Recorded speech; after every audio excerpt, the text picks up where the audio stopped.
The gun carriage bearing Indira Gandhi's body emerged appropriately from what was Jawaharlal Nehru's official residence, the daughter leaving her father's home on her last journey through the streets of New Delhi.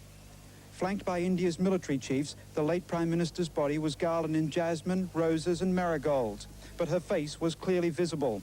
As the cortege passed by the crowds, they chanted, "Indira Gandhi, long may she live." It was confidently predicted there would be literally millions of people in the streets of New Delhi for Indira Gandhi's funeral today, in which case that area down there would have been teeming with people. But clearly, there's nowhere near those numbers. The stoppage of all trains into Delhi because of murderous mob violence over the past few days played a large part in that. So too did the live TV coverage. Announcers even appealed to their audience to come out and take an active part in the funeral rites.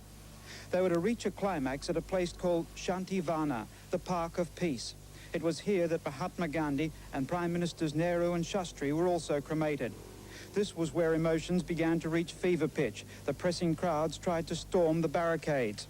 Armed police forced them back, making it clear that they were prepared to use their weapons if they had to. The pallbearers, led by the new Prime Minister, Rajiv Gandhi, carried the body of his mother up the steps of the specially constructed brick platform.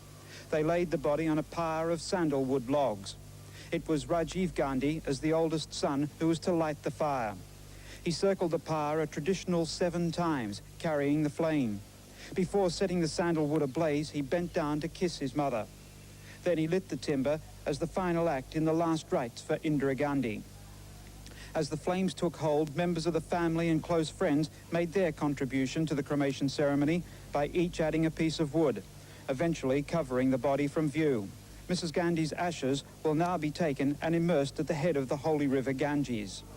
The public mourning in India will continue for another 10 days, but there'll be private mourning in the homes of another 400 or 500 other Indians who have died in the violence of the past few days, in what can only be described as equally senseless carnage. Paul Michaels in New Delhi for Eyewitness News.